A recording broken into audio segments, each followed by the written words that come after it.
আসসালামু আলাইকুম গাইস, আশা করি সবাই ভালো আছেন। তো বেশি কথা না বাড়িয়ে আজকের ভিডিও শুরু করা যাক। সময়টা ছিল 2015 সাল, সবেমাত্র অনার্স ফার্স্ট ইয়ারে। আমি নিজের হাত খরচ চালানোর মতো একটা টিউশনি করতাম। ছাত্রের বাবা ছিল পুলিশ কর্মকর্তা। হঠাৎই তাদের ট্রান্সফার হয়ে যায় কোথাও, তাই তারা চলে যায়। আমার হাত খরচের মাধ্যমটাও হারিয়ে যায়। তখন আমি অনেক খোঁজার পরও একটা টিউশনি জোগাড় করতে পারলাম না। তারপরে একদিন রাতে আমার বন্ধু আবির কল করে বলল, একটা টিউশনি আছে, ক্লাস 9-এর একটা মেয়েকে পড়াতে হবে। মেয়ের বাবা ইতালি থাকে, তাই বেতন নিয়ে কোনো চিন্তা নেই, বাড়িয়ে দিবে। কিন্তু শর্ত হলো সপ্তাহে 2 দিন পড়াতে যেতে হবে, রাত ঠিক 11টা থেকে 2টা পর্যন্ত। এমন শর্ত শুনে আমি সাথে সাথে না বলে দেই, কারণ রাত 11টা থেকে পড়াতে যাওয়া আমার পক্ষে অসম্ভব। সকালে আমার ক্লাস শুরু হয় 10টা বাজে, ঘুমাবো কখন এই টাইমে পড়াতে গেলে? কিন্তু তারপর আবির যা বলল তাতে আমার ঘুম হারাম হয়ে গেল। ও বলল 15,000 টাকা বেতন দিব, এবার ভেবে দেখ। তখন আমার কাছে 15,000 টাকা 15 লাখ টাকার সমান। আমি খুশিতে হ্যাঁ বলে দিলাম। আবির আমাকে ঠিকানা টেক্সট করে দিল আর বলল শুধুমাত্র শনিবার এবং বুধবার রাতে যেতে হবে। আমার কাছে বিষয়টা জানি কেমন অদ্ভুত লাগলো, কিন্তু টাকার নেশায় মাথায় কিছুই নিলাম না। 2 দিন পর শনিবার আমি রওনা দিলাম আবিরের দেওয়া ঠিকানা অনুযায়ী। শহর থেকে অনেকটা বাহিরে হিন্দুপাড়া নামে একটা গ্রাম আছে, সেখানে বেশিরভাগ বাসিন্দাই হিন্দু ধর্মের অনুসারী। আমি সেখানে গিয়ে একজনকে ঠিকানা দেখিয়ে বললাম, ভাই এই বাড়িটা কোন দিকে বলতে পারবেন? সে আমার দিকে কিভাবে যেন তাকিয়ে থাকলো কিছুক্ষণ, তারপর বলল সামনে গিয়ে একটা পুরান বিল্ডিং পাবেন, ওইটাই আপনার ঠিকানা। আমি সামনে হাঁটা শুরু করলাম। একবার পিছনে তাকিয়ে দেখলাম লোকটা এখনো অদ্ভুত ভঙ্গিতে আমার দিকে তাকিয়ে আছে। কেমন যেন একটু লাগছে আমার ভিতরে, মনটা সাড়া দিচ্ছে না যেতে। কিন্তু 15,000 টাকার কথা মনে পড়লেই আবার মনটা বদলে যায়। গিয়ে দেখি একটা পুরান বিল্ডিং এর সামনে এসে দাঁড়ালাম।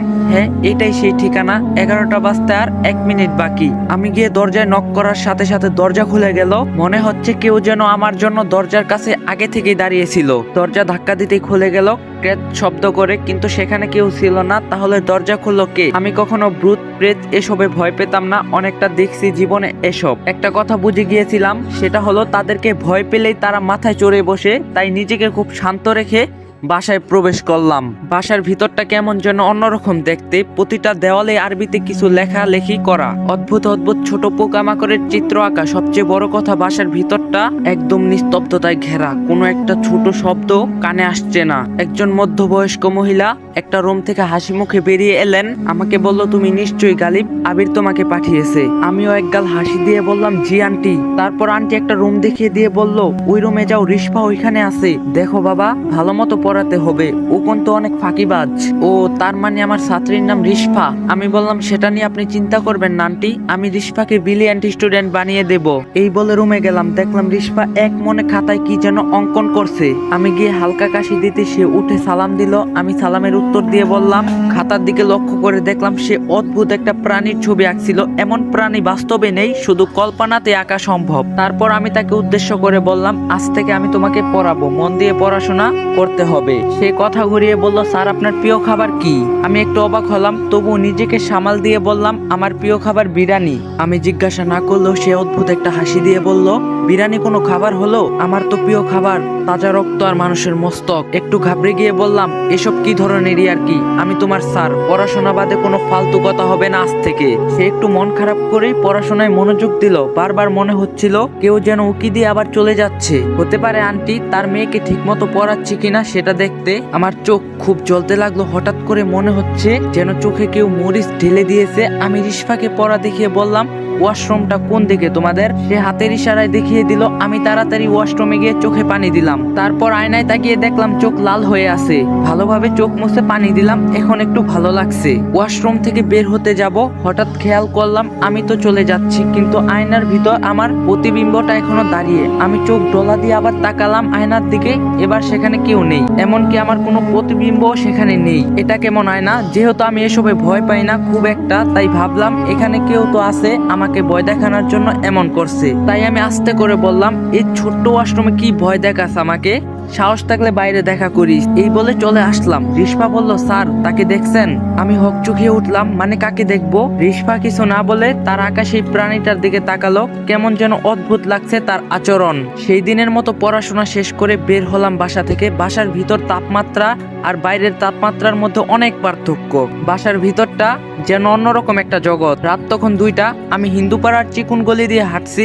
তখন কোনো গাড়ি পাবো না জেনেও তাই হেঁটেই যেতে হবে। হঠাৎ দেখলাম একটা গাছের নিচে কেউ একজন দাঁড়িয়ে আছে। তার মুখটা বোঝা যাচ্ছে না, কিন্তু দেহটা বিশাল আকৃতির, যেমনটা রেসলারদের দেহ হয়। আমি বুঝে গেলাম এটা অন্য কিছু, তাই তাকে পাশ কাটিয়ে যাওয়ার সময় বললাম, আর মানুষ পাইলি না ভয় দেখানোর জন্য? ওপাশ থেকে আওয়াজ এলো, তোকে ওই ওয়াশরুমে মেরে ফেলতাম, কিন্তু তুই সাহসের কথা বলছস, তাই এখানে তোর জন্য অপেক্ষা করছিলাম আমার সাহস দেখানোর জন্য। আমি একটু হেসে বললাম, ভুল জায়গায় সাহস দেখাতে গিয়ে বিপদে পড়িস না ভাই, তোর মতো অনেক শয়তানকে সাইজ করছি, তাই এখন বিরক্ত না করে আমাকে আমার মতো যেতে দে। এবার সে গাছের নিচ থেকে বেরিয়ে এলো। ধীরে ধীরে তার মুখটা আমার কাছে উন্মুক্ত হলো। কোথায় যেন দেখছি তাকে, হ্যাঁ মনে পড়ছে, রিস্পার আঁকা সেই অদ্ভুত প্রাণীটার মতো একদম। তার দেহ মানুষের মতো হলেও চেহারা ভয়ঙ্কর পশুর মতো। এবার একটু ঘাবড়ে গেলাম। আমি কিছু বলার আগে সে বলল, দেখ তো আমার মতো কাউকে সাইজ করছিস কিনা। এর আগে মুখে একটা ভয়ঙ্কর হাসি। আমি বললাম, আমাকে মারতে চাইলে এখনই মেরে ফেল, পরে আর এমন সুযোগ নাও পেতে পারিস। এবার সে একদম আমার সামনে এসে দাঁড়িয়ে জামার ভিতর থেকে তার লোমশ হাতটা বের করে আমার কাঁধে রাখলো। আমার মনে হলো যেন একটা বড় পাথর আমার কাঁধে এসে পড়লো। সে বলল, তোর সাহস দেখে আমি অবাক হয়েছি, তুই এই প্রথম যাকে আমি ভয় দেখাতে ব্যর্থ হয়েছি, আর এই জন্যই তুই এখনো বেঁচে আছিস। তোকে একটা সুযোগ দিলাম আমি, এরপর থেকে রিস্পাকে পরানো তো দূরের কথা, এই গ্রামের আশেপাশে যেন তোকে না দেখি। এখন চলে যা সোজা, পিছনে তাকাবি না। এখান থেকে রিস্পাদের বিল্ডিংটা স্পষ্ট দেখা যায়। বিল্ডিং এর দিকে একবার তাকিয়ে দেখলাম রিস্পা ছাদে দাঁড়িয়ে আছে এবং এদিকে তাকিয়ে আছে। চাঁদের আলোয় রিস্পার এত দূর থেকেও রিস্পার মুখটা স্পষ্ট দেখা যাচ্ছে। বুঝলাম কিছু একটা তো গড়বার আছেই। আমি আর কথা না বাড়িয়ে সোজা হাঁটা শুরু করলাম। আর পড়াতে আসবো কিনা সেটা জানি না, সেটা নিয়ে পরে ভাবা যাবে। এখন বেশি সাহস দেখাতে গেলে হয়তো আজকে বেঁচে ফেরা হবে না। খুব দ্রুত পা চালালাম, কারণ এই জায়গাটা ত্যাগ করতে হবে। হঠাৎ পিছন থেকে শীষ বাজানোর শব্দ ভেসে আসলো। আমি পিছনে না তাকিয়ে আরো জোরে হাঁটা দিলাম। শীষ বাজানোর শব্দটা যেন আমার সাথে সাথে আসছে। এই বুঝি আমাকে খুব করে ধরে ফেলবে পিছন থেকে। সহ্য করতে না পেরে দ্রুত পিছনে তাকিয়ে বললাম, আরে ভাই তুই তো চলে যেতে বললি, তাহলে আবার এসব করতাছস কেন? দেখলাম একটু দূরে একজন দাঁড়িয়ে আছে আর আমাকে হাতের ইশারায় ডাকছে। কাছে গিয়ে খেয়াল করলাম এটা সেই লোক যার কাছে আমি ঠিকানা জিজ্ঞাসা করছিলাম। এখনো সেই অদ্ভুত ভঙ্গিতে আমার দিকে তাকিয়ে আছে। আমি একটু ধমকের সুরে বললাম, ওই মিয়া, এভাবে আমাকে ভয় দেখানোর মানে কি? আর এভাবে কেন তাকিয়ে আছেন? তখন খেয়াল করছিলাম আপনার তাকিয়ে থাকার সমস্যা কি? লোকটা কেমন একটা বৃদ্ধ কণ্ঠে বলল, আমি অবাক হচ্ছি তুমি এই বাসা থেকে জীবিত ফিরে আসছো, এর আগে কেউ জীবিত ফিরেনি। মানে কি বলছেন? এই বাসাটা একটু অদ্ভুত সেটা আমি বুঝে গিয়েছিলাম, কিন্তু জীবিত ফেরা না ফেরা এগুলো কি ধরনের কথা? লোকটা উল্টো ঘুরে চলে যেতে লাগলো। যেতে যেতে বলল, রিস্পা কোনো সাধারণ মেয়ে না, আজকে বেঁচে গেছো, পরের বার বাঁচতে নাও পারো, আর কখনো এইদিকে এসো না। আমি তার চলে যাওয়ার দিকে তাকিয়ে ভাবতে লাগলাম, কে এই রিস্পা? কি হচ্ছে এখানে? আবির এই ঠিকানা পেলো কোথায়? সব জানতে হবে আমাকে। সেই দিনের মতো বাসায় চলে আসলাম। সকাল 10টার দিকে ঘুম থেকে উঠে ফ্রেশ হয়ে আবিরকে কল দিলাম, কিন্তু বারবার ওর ফোন সুইচ অফ আছে। তাই চিন্তা করলাম আজকে কলেজে যাব না, আবিরের বাসায় চলে গেলাম। সোজা গিয়ে জানতে পারলাম আবির নাকি আজ 3 দিন হলো বাসায় ফিরে না, ফোনেও পাওয়া যাচ্ছে না ওকে। আবিরের পরিবারটা একটু এলোমেলো, ওর মা বাবার মাঝে সম্পর্ক ভালো না, সবসময় ঝগড়া লেগেই থাকে। তাই আবির যে 2 দিন ধরে ঘরে ফিরেনি সেটা নিয়ে তাদের কোনো মাথা ব্যথাই নাই। কিন্তু আমার যে আবিরকে লাগবে, রিস্পার সম্পর্কে জানতে হলে আবিরের কাছ থেকে জানতে হবে ওই ঠিকানা সে কোথায় পেল। সব ফ্রেন্ডদের বাসায় খবর নিলাম, কিন্তু কেউ আবিরের কোথাও খোঁজ জানে না। তবে একটা ফ্রেন্ড বলল 3 দিন আগে আবিরের সাথে তার কথা হয়েছিল। কথায় কথায় আবির জানায় অনেক বড় লোক একটা মেয়ের টিউশনি পেয়েছে, সে মাসে 15,000 টাকা বেতন, তাই বাবার কাছ থেকে আর ভিক্ষা চাওয়া লাগবে না হাত খরচের জন্য। আমি অনেকটা শকড হয়ে গেলাম এটা শুনে। তার মানে আবির আমার আগে রিস্পার টিউশনিটা পেয়েছিল, তাহলে সে আমাকে দিয়ে দিল কেন? সবকিছু মাথার উপর দিয়ে যাচ্ছে। আবিরকে না পেলে এসব প্রশ্নের উত্তর পাবো না। সেদিন বাসায় ফিরতে একটু রাত হয়ে গেল। আমাদের বাসায় যেতে হলে একটা বাঁশঝাড়ের পাড়ি দিয়ে যেতে হয়। যখন আমি বাঁশঝাড়টা অতিক্রম করলাম তখনই পকেট থেকে ফোনটা বেজে উঠলো। ফোন বের করে দেখলাম আবির কল দিয়েছে। তাড়াতাড়ি করে কলটা রিসিভ করলাম আর বললাম, কিরে শালা তুই কই? আজকে সারাদিন ধরে খুঁজতে খুঁজতে আমার স্যান্ডেলের জুতা ক্ষয় করে ফেলছি। ওপাশ থেকে আবির বলল, পিছনে তাকা একবার। আবিরের মতো দাঁড়িয়ে আছে। আমি দৌড়ে গেলাম। আবির হাতের ইশারায় আমাকে ওপাশ থেকে যেতে বাধা দিল। আমি থেমে গিয়ে খেয়াল করলাম ওর মাথাটা দেখা যাচ্ছে না, ঠিক যেমন গতকাল রাতে ওই প্রাণীটার মাথা দেখা যাচ্ছিল না। আমি বললাম, আবির তুই ঠিক আছস? এতদিন কই ছিলি? 3 দিন। আবির বলল, তুই আমাকে দেখোস নাই গতকাল? আমি তো তোকে আয়নায় দেখালাম। আমি এখন থেকে ওই আয়নার ভিতর থাকবো রে। বাইরের দুনিয়ায় আমার কাছে ভালো লাগে না। এসব কি বলতেছ? তুই পাগল হয়ে গেলি নাকি? আর তোর মুখ দেখাচ্ছিস না কেন? তুই কি নতুন বউ নাকি? আবির হেসে দিয়ে বলল, তুই সহ্য করতে পারবি না। আমার এখন যেতে হবে। তোকে যা বলার জন্য আসলাম সেটা হলো রিস্পার ব্যাপারে বেশি কৌতূহল দেখাস না, সেটা তোর জন্য ভালো হবে। এই বলে আবির চলে যাচ্ছে। আমি চেষ্টা করলাম আবিরের পিছনে যাওয়ার জন্য, কিন্তু আমার পা যেন নড়ছেই না। আবিরকে অনেকবার ডাকলাম কিন্তু সে শুনলো না, অন্ধকারে মিলিয়ে গেল। সব ফ্রেন্ডদের বাসায় খবর নিলাম কিন্তু কেউ আবিরের কোথাও খোঁজ জানে না। তবে একটা ফ্রেন্ড বলল 3 দিন আগে আবিরের সাথে তার কথা হয়েছিল। কথায় কথায় আবির জানায় অনেক বড় লোক একটা মেয়ের টিউশনি পেয়েছে, সে মাসে 15,000 টাকা বেতন, তাই বাবার কাছ থেকে আর ভিক্ষা চাওয়া লাগবে না হাত খরচের জন্য। আমি অনেকটা শকড হয়ে গেলাম এটা শুনে। তার মানে আবির আমার আগে রিস্পার টিউশনিটা পেয়েছিল, তাহলে সে আমাকে দিয়ে দিল কেন? সবকিছু মাথার উপর দিয়ে যাচ্ছে। আবিরকে না পেলে এসব প্রশ্নের উত্তর পাবো না। সেদিন বাসায় ফিরতে একটু রাত হয়ে গেল। আমাদের বাসায় যেতে হলে একটা বাস চারের পাড়ি দিয়ে যেতে হয়। যখন আমি বাস চারটা অতিক্রম করলাম তখনই পকেট থেকে ফোনটা বেজে উঠলো। ফোন বের করে দেখলাম আবির কল দিয়েছে। তাড়াতাড়ি করে কলটা রিসিভ করলাম আর বললাম, কিরে শালা তুই কই? আজকে সারাদিন ধরে খুঁজতে খুঁজতে আমার স্যান্ডেলের জুতা ক্ষয় করে ফেলছি। ওপাশ থেকে আবির বলল, পিছনে তাকা একবার। আবিরের মতো দাঁড়িয়ে আছে। আমি দৌড়ে গেলাম। আবির হাতের ইশারায় আমাকে ওপাশ থেকে যেতে বাধা দিল। আমি থেমে গিয়ে খেয়াল করলাম ওর মাথাটা দেখা যাচ্ছে না, ঠিক যেমন গতকাল রাতে ওই প্রাণীটার মাথা দেখা যাচ্ছিল না। আমি বললাম, আবির তুই ঠিক আছস? এতদিন কই ছিলি? 3 দিন। আবির বলল, তুই আমাকে দেখোস নাই গতকাল? আমি তো তোকে আয়নায় দেখালাম। আমি এখন থেকে ওই আয়নার ভিতর থাকবো রে। বাইরের দুনিয়ায় আমার কাছে ভালো লাগে না। এসব কি বলতেছ? তুই পাগল হয়ে গেলি নাকি? আর তোর মুখ দেখাচ্ছিস না কেন? তুই কি নতুন বউ নাকি? আবির হেসে দিয়ে বলল, তুই সহ্য করতে পারবি না। আমার এখন যেতে হবে। তোকে যা বলার জন্য আসলাম সেটা হলো রিস্পার ব্যাপারে বেশি কৌতূহল দেখাস না, সেটা তোর জন্য ভালো হবে। এই বলে আবির চলে যাচ্ছে। আমি চেষ্টা করলাম আবিরের পিছনে যাওয়ার জন্য, কিন্তু আমার পা যেন নড়ছেই না। আবিরকে অনেকবার ডাকলাম কিন্তু সে শুনলো না, অন্ধকারে মিলিয়ে গেল। এবার আমার পা স্বাভাবিক হয়। আমি অনেকবার ডাকলাম কিন্তু সে শুনলো না, অন্ধকারে মিলিয়ে গেল। এবার আমার পা স্বাভাবিক হলো। আমি তাড়াতাড়ি করে ঘরে চলে এলাম। ভাবতে লাগলাম এটা কি সত্যি আবির ছিল নাকি আবিরের রূপে অন্য কেউ ছিল, কিছুই মাথায় ঢুকছে না। এভাবে চিন্তায় চিন্তায় কেটে গেল আরো 3 দিন। বুধবার চলে এলো, আজকে রিস্পাকে পড়াতে যাওয়ার ডেট। আমি কি করব ভাবছি, যাব নাকি যাব না। আমি মন স্থির করতে পারছি না। অবশেষে ঠিক করলাম আমি যাব আজ। যা হওয়ার হবে, আমি দেখে নিব কি হয়। মনে সাহস সঞ্চয় করে চলে গেলাম। তখন রাত 10:55। রিস্পাদের বিল্ডিং এর সামনে গিয়ে দাঁড়াইতেই ছাদ থেকে বড় একটা ফুলের টব ঠিক আমার সামনে ধাপাস করে পড়লো। আমি পিছিয়ে গেলাম একটু, অল্পের জন্য আমার মাথায় পড়েনি। উপরে তাকাইতেই দেখি রিস্পা একটা কালো রাগান্বিত দৃষ্টিতে আমার দিকে তাকিয়ে আছে। তার খোলা চুলগুলো বাতাসে উঠছে। রিস্পার এমন ভয়ানক রূপ দেখে আমি চমকে গেলাম। কেন যেন আমার গলা দিয়ে একটা শব্দও বের করতে পারছি না। আমি ছাদের দিকে তাকিয়ে রিস্পাকে ইশারায় বললাম, তুমি কি আমাকে মেরে ফেলার জন্য ফুলের টপ ফেললে? রিস্পা কর্কশ গলায় বলল, তোকে নাচতে না করছিল সে, তাহলে কেন আসলি তুই? তোর নিজের জন্য মায়া হয় না? ঘড়ির দিকে তাকিয়ে দেখলাম ঠিক 11টা বাজে। রিস্পার কথা শুনে কানের উপর 2টা থাপ্পড় মেরে মাথায় ঝাঁকি দিলাম, যেন তার কথা আমি ঝেড়ে ফেলে দিলাম মাথা থেকে। এবার তার রিয়েক্ট দেখার জন্য উপরে তাকালাম, কিন্তু তখন সেখানে রিস্পা ছিল না। আমি আর দেরি না করে সোজা গিয়ে কলিং বেল দিলাম বাসায়। সেই দিনের মতো আজকেও দরজা খুলে গেল। আমি ধীরে ধীরে প্রবেশ করলাম। কারো কোনো সারা শব্দ নেই। আমি ডাকলাম, আন্টি আন্টি বাসায় আছেন? কোনো উত্তর নেই। সত্যি বলতে এই রহস্য জানার জন্য কৌতূহল আমাকে ভয় পেতে দিচ্ছে না। আমি দেখতে চাই এখানে কি হচ্ছে। তার জন্য যদি মরতেও হয় তাও মেনে নিব। তারপর আস্তে আস্তে রিস্পার পড়ার ঘরে প্রবেশ করলাম। দেখলাম ঠিক ওই দিনের মতোই রিস্পা মনোযোগ দিয়ে কি খাতায় যেন আঁকছে। আমি ডাক দিলাম, রিস্পা। রিস্পা চমকে উঠলো, উঠে সালাম দিয়ে বলল, স্যার আজকে আপনি 3 মিনিট দেরি করে এসেছেন। যারা সময়ের মূল্য দেয় না তাদেরকে আমি পছন্দ করি না। নিজের ছাত্রীর মুখে এমন কথা শুনে হতভম্ব হয়ে ঘড়ির দিকে তাকিয়ে দেখি 11:03 বাজে। আমি বললাম, তোমার জন্যই তো দেরি হলো। আমার মাথায় ফুলের টপ ফেলে আমাকে মারতে চেয়েছিলে কেন? রিস্পা খুব সাবলীল ভাবেই জবাব দিল, আমি আপনাকে মারতে চাইবো কেন?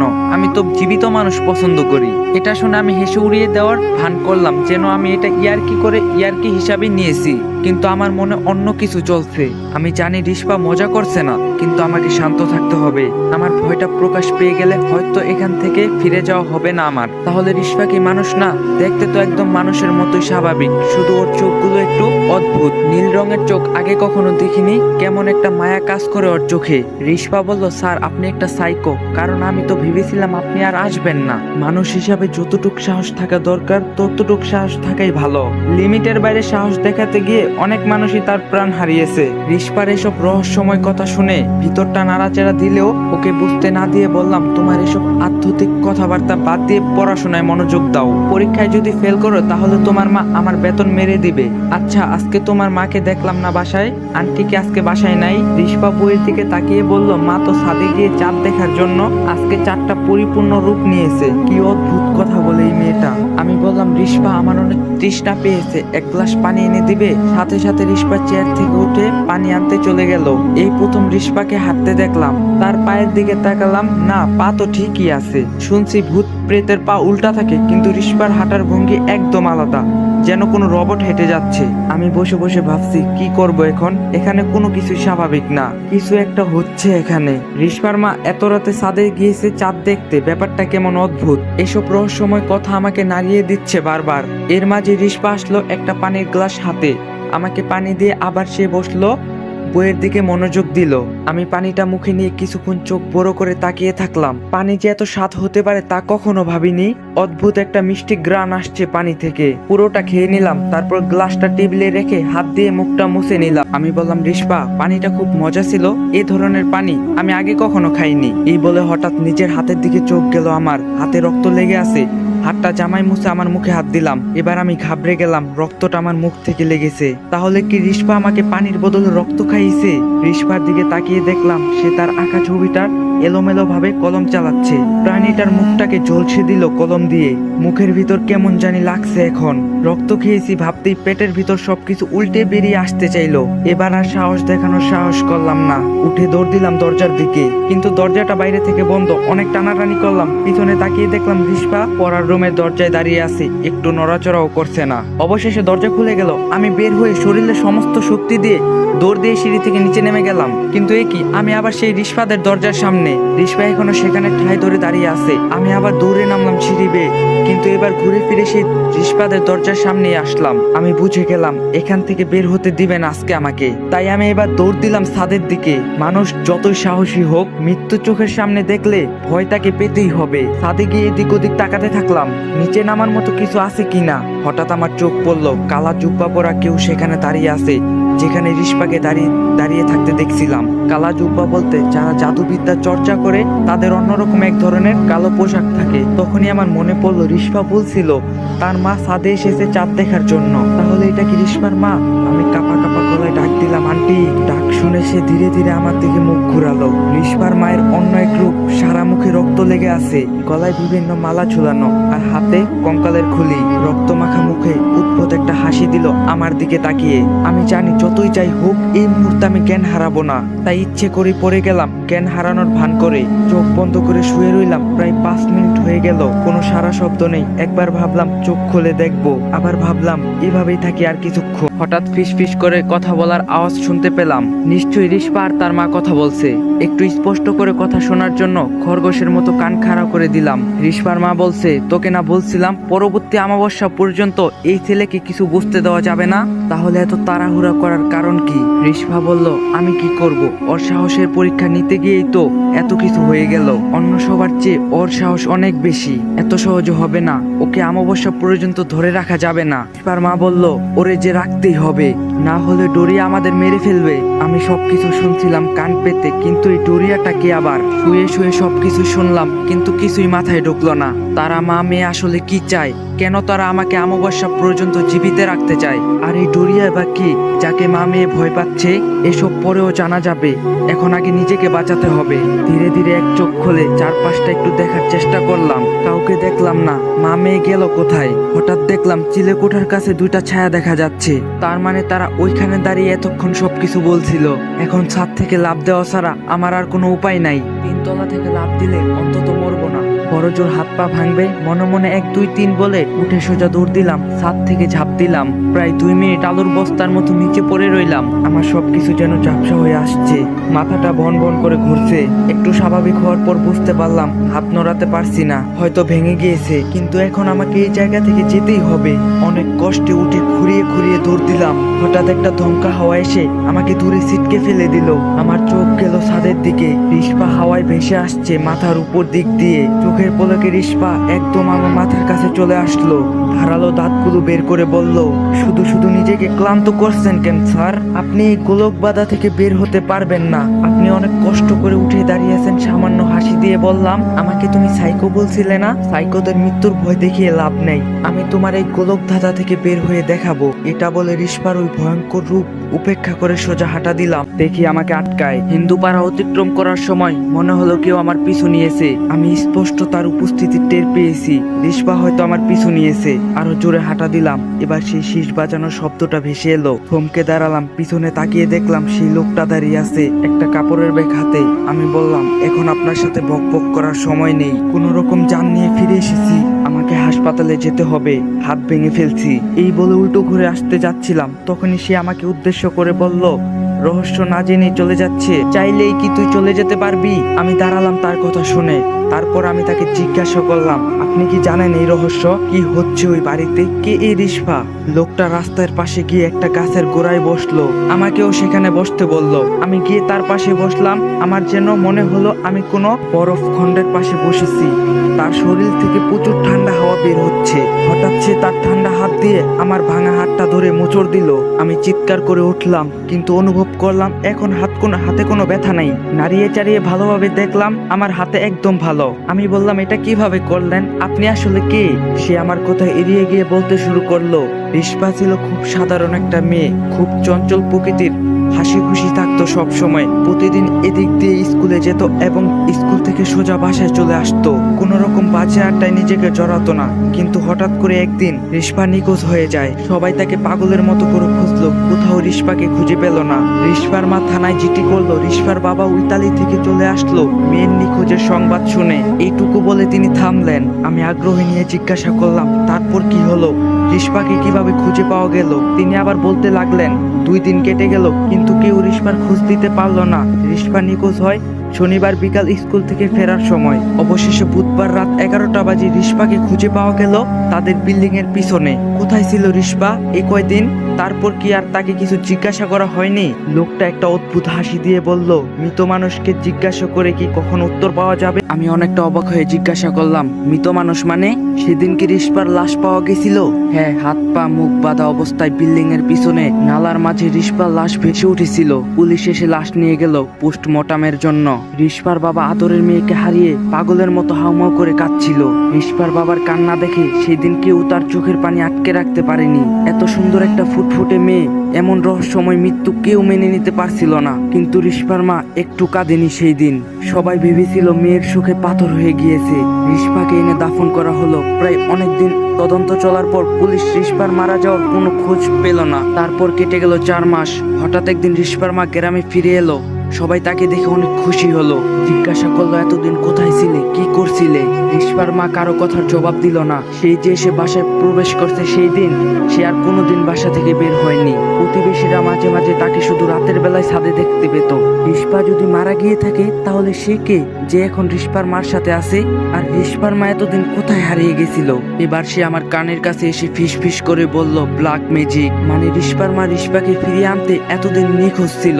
সে এমন কারো কাছে গিয়েছিল যে তার মেয়েকে ফিরিয়ে দিতে পারবে। এর বিনিময় অবশ্যই তাকে একটা ভয়ঙ্কর শর্ত দেওয়া হয়েছিল। রিস্পার মা তার মেয়েকে ফিরিয়ে আনতে সবকিছু করার জন্য প্রস্তুত ছিল। শর্তটা ছিল প্রতি অমাবস্যায় একজন যুবককে বলি দিতে হবে তাকে উদ্দেশ্য করে। রিস্পার মা কার কাছে গিয়েছিল? লোকটা একটা ভয়ঙ্কর হাসি দিয়ে বলল, ডেরিয়া নামের এক ভয়ানক সর্দারের কাছে গিয়েছিল। সে ডেরিয়া সাধারণ কেউ নয়, রক্তচোষা পিশাচদের সর্দার সে। এবং রিস্পার মা তার সেই শর্তে রাজি হয়েছিল। ডোরিয়া রিস্পাকে ফিরিয়ে এনেছে। এই থেকে প্রতি অমাবস্যাতেই একজন করে যুবক ডেরিয়ারকে উৎসর্গ করতে হয়। এই অমাবস্যায় তুই উৎসর্গ হবি।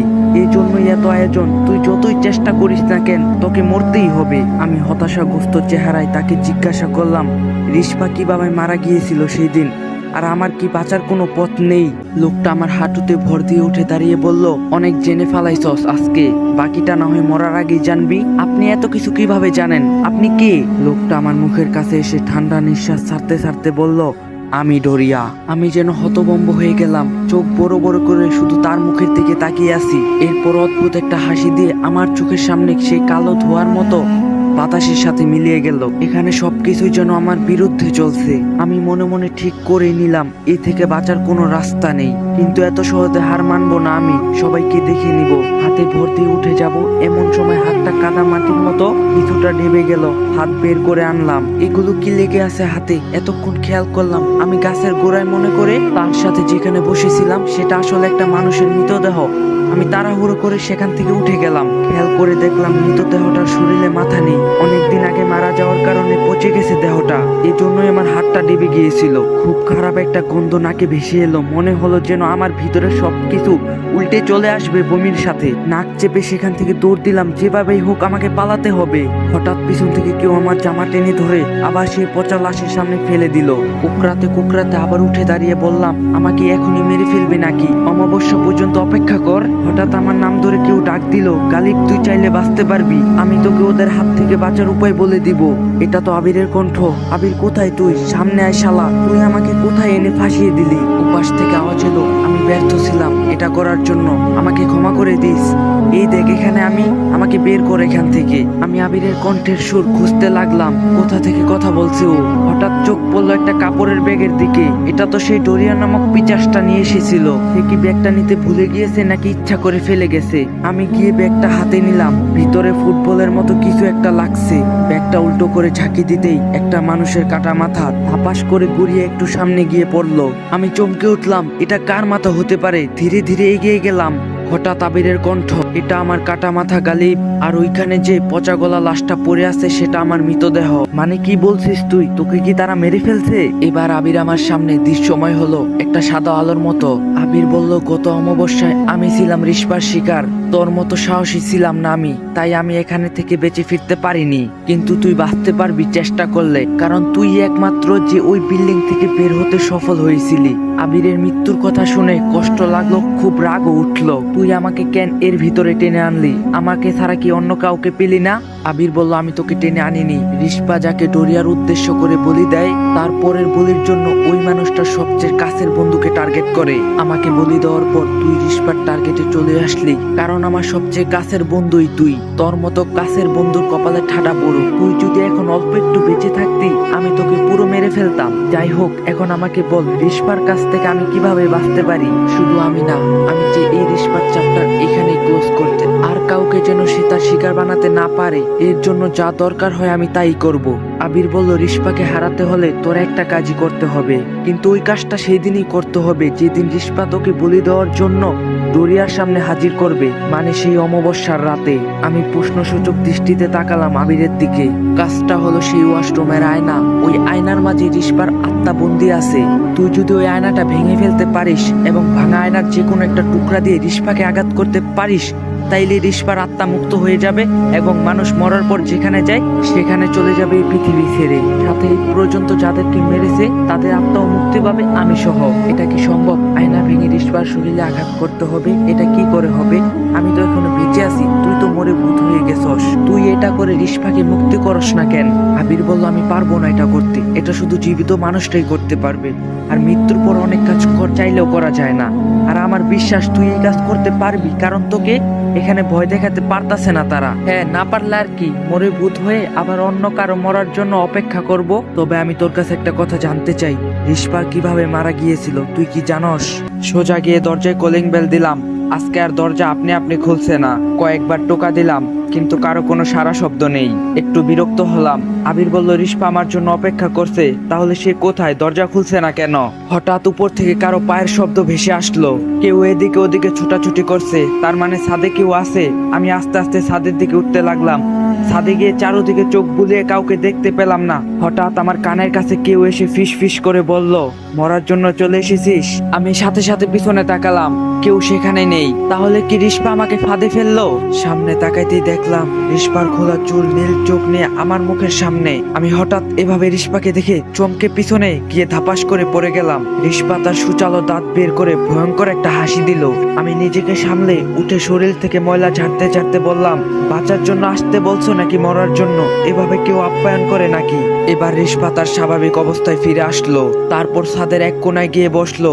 আমিও তার পাশে দূরত্ব বজায় রেখে বসলাম। কারো মুখে কোনো কথা নেই। তারপর রিশপা বলল, স্যার জানেন, এভাবে থাকতে আমার অনেক কষ্ট হয়। আমি তো মরে গিয়েছিলাম, কিন্তু আমার মা আমাকে ফিরিয়ে এনেছে। আমার প্রতি অতি ভালোবাসায় আমার মাকে এই অন্ধকার পথে নিয়ে গিয়েছে। আমি মুক্তি চাই এসব থেকে।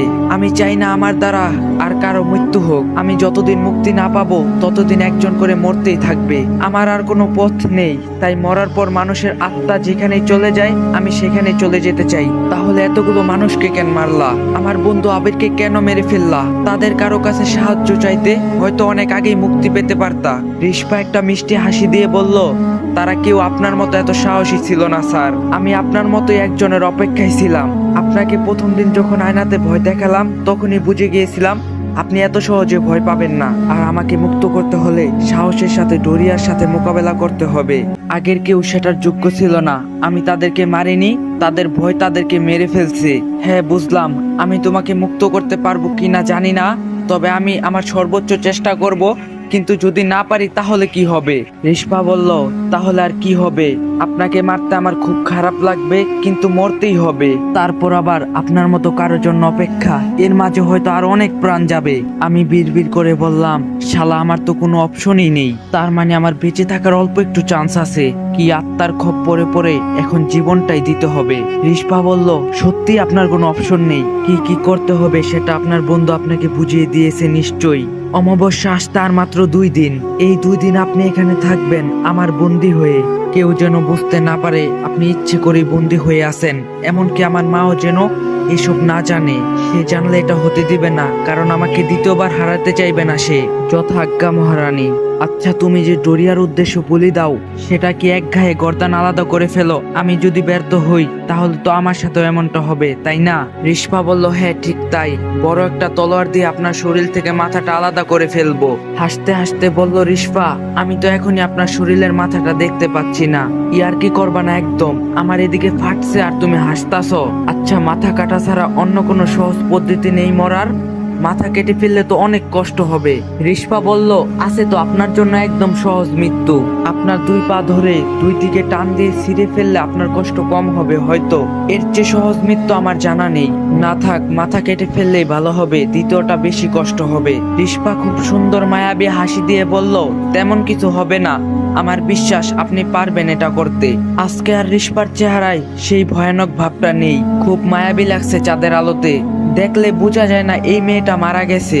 যদি আমি রিশপাকে মুক্ত করতে না পারি তাহলে মরার পর ভূত হয়ে ওর সাথে প্রেম করব। 2 দিন কেটে গেল, আমাকে একটা অন্ধকার রুমে বন্দি করে রাখা হয়েছে। এই 2 দিন আমার খাবার দাবার যত্নের কোনো কমতি ছিল না, কারণ বলি দিতে হলে সুস্থ সবল তরতাজা মানুষ লাগবে। আমাকে সেভাবেই তৈরি করা হলো। এই 2 দিন রিশপা একবারও আসেনি এখানে। মেয়েটা কোথায় গেল গা কে জানে। হঠাৎ রুমের দরজাটা খুলে গেল। রিশপার মা সেই কালা জাদুবিদ্যা পোশাকে রুমে প্রবেশ করলো। আমাকে বলল, চলো তোমার জন্য একটা সারপ্রাইজ আছে। আমি মনে মনে বললাম, আপনি যে কি সারপ্রাইজের জন্য নিয়ে যাচ্ছেন আমাকে সেটা আমি ভালো করেই জানি, কিন্তু সারপ্রাইজ পাওয়ার আগে আমাকে বাথরুমে গিয়ে আয়নাটা ভেঙে তার টুকরো সাথে নিতে হবে। রিশপা হয়তো সেখানে অপেক্ষা করছে। আমি পেটে হাত দিয়ে কুচো হয়ে বললাম, আন্টি আমার একটু যেতে হবে, খুব চাপ দিয়েছে। এই অবস্থায় সারপ্রাইজ খুব একটা ভালো হবে না। আন্টি হাসি দিয়ে বলল, যাও। তো গাইস, যদি পার্ট 17 লাগে কমেন্টে বলবেন। যাও, তাড়াতাড়ি পেট পরিষ্কার করে এসো, আমি কিছুক্ষণ পর আসছি। আমি পেটে চাপ দিয়ে দৌড় দিলাম ওয়াশরুমের দিকে। এমন অভিনয় করলাম যেন আমার আরেকটু হলে আমার কাপড় খারাপ হয়ে যেত। নিজেকে নিয়ে খুব গর্ব করতে ইচ্ছা করতেছে, অভিনয়টা খুব ভালো পারি। ওয়াশরুমে ঢুকে দরজা বন্ধ করে আয়নার দিকে তাকাইতেই বড় রকমের ধাক্কা খেলাম। সেখানে কোনো আয়না নাই। আরে আয়না গেল কোথায়? এখন আমি কি করব? আয়না ছাড়া রিশপাকে মুক্ত করব কিভাবে? মাথা চুলকাতে চুলকাতে ভাবতে লাগলাম, তাহলে কি ডোরিয়া আমাদের প্ল্যান সম্পর্কে জেনে গিয়েছে? এই জন্যই আয়না সরিয়ে ফেলা হয়েছে। তার মানে রিশপা বিপদে আছে। এর মাঝে দরজায় টোকা পড়লো। আমি দিশেহারা হয়ে দরজা খুলে দেখলাম আন্টি দাঁড়িয়ে আছে। আন্টি বলল, তোমার হাতে সময় নেই, চলো, এখন দেরি হয়ে যাচ্ছে। আমি বাধ্য ছেলের মতো আন্টিকে অনুসরণ করলাম।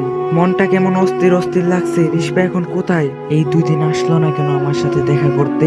এখন দিন নাকি রাত সেটাও বুঝতে পারতাছি না। বাইরে অন্ধকার নাকি আলো সেটাও দেখতে পাচ্ছি না। আন্টিকে জিজ্ঞাসা করলাম এখন কয়টা বাজে। আন্টি গম্ভীর গলায় বলল, আমাদের সবার জন্য এখন 2টা, আর তোমার জন্য তোমার জীবনের 12টা বেজে গেছে এখন। আমিও বুঝতে পারলাম আন্টিও জানে আমি আর রিস্পা অন্য কোনো প্ল্যান করছিলাম। আমি চুপ করে রইলাম। আন্টি আমাকে নিয়ে ছাদের সেই চিলেকোঠায় প্রবেশ করলো। অদ্ভুত একটা লাল রঙের আলোতে পুরো রুমটা সজ্জিত। ফ্লোরের মাঝে বরাবর একটা সার্কেল অলংকর করা। সার্কেলটা পুরো মোমবাতি দিয়ে ঘেরাও করা, আর এক পাশে বড় রাজকীয় চেয়ার রাখা। আমি বুঝতে পারলাম ওই চেয়ারই ডোরিয়া বসবে এবং তার সামনে আমাকে বলে দেওয়া হবে। মনে হলো যেন বিল্ডিংটা ধসে পড়ছে। আমি কানে হাত দিয়ে চোখ বন্ধ করে ঝুঁকে রইলাম। একটু পর স্বাভাবিক হলো সব। আমি চোখ খুলে দেখলাম সেই সজ্জিত রাজকীয় চেয়ারে একজন বিশাল আকৃতির দানব বসে আছে। আমি মনে মনে একটু ভয় পেলাম, কারণ এমন বিশাল আকৃতির মানুষ তো দূরের কথা, কোনো জন্তু জানারও দেখিনি জীবনে। চোখ থেকে যেন আগুন বের হচ্ছে। আন্টি তার সামনে হাঁটু গেড়ে বসে বিড়বিড় করে যেন কি পড়ছে। এটাই হয়তো ডোরিয়ার আসল রূপ। আমি এখনো বুঝতে পারছি না রিস্পা কোথায়। তারই তো আমাকে বলি দেওয়ার কথা। হঠাৎ সে তার হাত উঠিয়ে 3বার চেয়ারে বাড়ি দিল। আন্টির সাথে সাথে উঠে গিয়ে রুমের এক কোণা থেকে একটা মোটা গাছের খাটিয়া নিয়ে আসলো। গাছের খাটিয়া তার সামনে রেখে আমাকে ধরে নিয়ে বসিয়ে দিল সেখানে। ডোরিয়া ঝাঁঝালো কণ্ঠে বলল, তোর ভয় পাওয়ার কোনো কারণ নেই। তুই এমন একজনের কাছে নিজেকে উৎসর্গ করছিস যে তোকে মুক্তি দিবে। তুই আর রিস্পা মিলে যে ফোন দিয়ে এঁটেছিলি সেটা আমি জানতে পারবো না কিভাবে ভাবলি? আমি সবকিছু সম্পর্কে অবগত আছি, তাই আয়নাটা খুলে রিস্পার মাকে লুকিয়ে রাখতে বলছিলাম। তোদের মতো সাধারণ মানুষ আমাকে কখনো ধোঁকা দিতে পারবি না। আমি বললাম, আমি তোর উদ্দেশ্যে নিজের ইচ্ছাতে উৎসর্গ হচ্ছি না, আর আমি তোর কাছে মুক্তিও চাইনি। এখানে যা হচ্ছে আমার ইচ্ছার বিরুদ্ধে হচ্ছে। ডোরিয়া বলল, এখানে শুধু আমার হুকুম চলে, তোর কোনো ইচ্ছের মূল্যই নেই এখানে। এরপর চেয়ারের পিছন থেকে ধারালো একটা তরবারি বের করে রিস্পার মায়ের দিকে এগিয়ে দিল ডোরিয়া। বলল, সময় হয়েছে, আমি রক্তর গন্ধ পাচ্ছি। রিস্পার মা হাঁটু গেড়ে বসে তরবারিটা নিয়ে এসে আমার মাথাটা গাছের খাটিয়ার সাথে লাগিয়ে দিল। আমি চিৎকার করে বলে উঠলাম, আমাকে যেহেতু মেরেই ফেলবি, তাহলে আমার একটা শেষ ইচ্ছা পূরণ কর। অপূর্ণ ইচ্ছা নিয়ে মরে গেলে আমার আত্মা শান্তি পাবে না। ডোরিয়া বলল, ঠিক আছে বল, তোর শেষ ইচ্ছা কি? আমি তোর ইচ্ছা পূরণ করব। আমি মরার আগে একবার রিস্পার মুখোমুখি হতে চাই, তার কাছে ক্ষমা চেয়ে নিতে চাই। আমি তাকে মুক্ত করতে পারলাম না, আমার ইচ্ছাটা অপূর্ণ থেকে গেলে আমি শান্তি পাবো না। ডোরিয়া বলল, রিস্পাকে লোহার শিকলে বন্দি করে রাখা হয়েছে। আমার অজান্তেও এমনটা করার সাহস পাই কোথা থেকে? তাই ওর সাথে তোর দেখা করানো সম্ভব না। অন্য কোনো ইচ্ছা থাকলে বল। আমি ডোরিয়াকে ভরকে দেওয়ার জন্য বললাম, আমি তো ভেবেছিলাম তুই সবকিছু করতে পারস, সামান্য একটা ইচ্ছাই পূরণ করতে পারলি না। তোর কাছে আর অন্য ইচ্ছার কথা বলে লাভ কি? নে আমার মাথাটা কেটে ফেল, দেরি করিস না। ডোরিয়া খুব রেগে গেল, গড়গড় শব্দ করতে করতে বলল, আমি ডোরিয়া, আমি যা খুশি তাই করতে পারি। ঠিক আছে, তোর ইচ্ছা পূরণ করা হবে। রিস্পাকে এখানে নিয়ে আসছি। রিস্পার মা বলল, না ডোরিয়া, এটা করবেন না, ওর অন্য কোনো প্ল্যান থাকতে পারে। ডোরিয়া বলল, আয়না তো তোর কাছেই, আয়না ছাড়া অন্য কোনো প্ল্যানই কাজে আসবে না আজকে। এই বলে ডোরিয়া হাতের ইশারায় উপর থেকে রিস্পাকে নিচে ফেললো। রিস্পার পায়ে শিকল দিয়ে বাঁধা, চেহারাটা কেমন মলিন হয়ে গেছে, নীল রঙের চোখগুলো গড়তে চলে গেছে। আমি ধীরে ধীরে রিস্পার কাছে গেলাম। রিস্পা আমার মুখের দিকে তাকিয়ে শুকনো একটা হাসি দিয়ে বলল, আপনার প্রতি আমার কোনো অভিযোগ নেই স্যার, আপনি আপনার চেষ্টা করেছেন। আমি বললাম, ছোটবেলা থেকে কখনো হারতে শিখিনি। আমার বাবাকে দেখতাম নেশা করে প্রতিদিন এসে আমার মাকে মারধর করত। এসব দেখতে দেখতে নিজেকে পাথরের মতো তৈরি করছি। মাকে একদিন কথা দিয়েছিলাম, আমি আমার বাবা নামক জানোয়ারের কাছ থেকে তাকে রক্ষা করব। আমি আমার কথা রেখেছিলাম, নিজ হাতে বাবাকে টুকরো টুকরো করছি। আজ পর্যন্ত এই সত্য আমার মা ছাড়া কেউ জানে না, তাই কাউকে এমন কথা দিইনি যেটা আমি রাখতে পারবো না। আমি তোমাকে মুক্ত করব বলছিলাম, আমি আমার কথা রাখবো। রিস্পার অবাক চোখ আমার দিকে তাকিয়ে আছে। ডোরিয়া বলল, কাউকে মিথ্যা সান্ত্বনা দিও না। তুই রিস্পাকে দেওয়া কথা রাখতে পারবি না, কারণ তোর কাছে আয়না নেই। এবার অনেক হয়েছে, তোর সময় শেষ, তৈরি হয়ে নে মরার জন্য। আমি বললাম, আরে কাকা, একটু দাঁড়াও না। আমার মা আমাকে সবসময় একটা কথা বলতো, বিজয়ের উল্লাস খুব তাড়াতাড়ি করতে নেই। এখন আমি হেরে যাইনি। কে বলছে আমার কাছে আয়না নেই? জামার ভিতর থেকে আয়নার ছোট একটা ভাঙা টুকরো বের করে সোজা রিস্পার গলায় চালিয়ে দিলাম। রিস্পা আগুনের ফুলকির মতো হাসতে হাসতে হাওয়ায় মিলিয়ে যেতে লাগলো। ডোরিয়া গর্জন দিয়ে উঠে বলল, ওর কাছে আয়নার টুকরো গেল কিভাবে? তুইও এর সাথে জড়িত? এই বলে রিস্পার মায়ের বুকে তরবারিটা বিঁধে দিল। আমি চলে গেলাম একটু আগে। ওয়াশরুমে ঢুকে দেখলাম সেখানে আয়না নেই। মাথায় হাত দিয়ে চুলকাতে ভাবতে লাগলাম এবার কি হবে। এর মাঝে দরজায় টোকা পড়লো। আমি দিশেহারা হয়ে দরজাটা খুলতে যাব, এমন সময় চোখ পড়লো যেখান থেকে আয়নাটা খোলা হয়েছিল সেখানে এক কোণে ছোট্ট এক টুকরা ভেঙে পড়ে রয়ে গেছে। আমি যেন দেহ প্রাণ ফিরে পেলাম। শয়তানি একটা হাসি দিয়ে আয়নার টুকরো নিয়ে জামার ভিতরে ঢুকে ওয়াশরুম থেকে বের হলাম। ডোরিয়ার ক্ষুধার্ত বাঘের ন্যায় গড়গড় করতে করতে বলল, তুই আজকে জিতে গেলি, কিন্তু আমি তোকে ছাড়বো না, আমি আবার ফিরে আসব। এটা বলতে বলতে ডোরিয়া কালো ধোঁয়ার মতো বাতাসে মিলিয়ে গেল। রিস্পা এখনো হাসছে, ওর চোখে মুখে খুশির ঝলক স্পষ্ট দেখা যাচ্ছে। আমি হাত নাড়িয়ে রিস্পাকে বিদায় দিলাম। খুব ইচ্ছে করছিল রিস্পাকে ধরে রেখে দিই নিজের কাছে, কিন্তু এটা তো সম্ভব না। রিস্পা চলে গেল, মনটা একটু খারাপ হলো, কিন্তু এটা ভেবে ভালো লাগছে যে আর কেউ এই নোংরা বলির পাঠা হবে না আজ থেকে। এই বিল্ডিং আজ থেকে অভিশাপ মুক্ত। কিন্তু একটা কথা ঢুকছে না মাথায়, ডোরিয়া তো চাইলে এখনই আমাকে মেরে ফেলতে পারতো, তাহলে মারলো না কেন? প্রশ্নটা থেকেই যাচ্ছে। তারপর কেটে গেল প্রায় 2 মাস। নতুন 2টা টিউশনি পেয়েছি, তারা জীবিত মানুষ। সবাই যে মৃত হবে এমন তো কোনো কথা না। খুব ভালোভাবেই কাটছিল দিনগুলো। রিস্পার কথা মাঝে মাঝে মনে পড়ে। হঠাৎ একদিন আমার ফোনে অচেনা একটা নাম্বার থেকে কল আসে। আমি ব্যস্ত থাকায় কেটে দিলাম কলটা। আবার কল আসলো। এবার রিসিভ করে জিজ্ঞাসা করলাম, কে? স্যার, আমি রিস্পা, আমাকে বাঁচান। রিস্পা কি তাহলে এখনো মুক্তি পায়নি?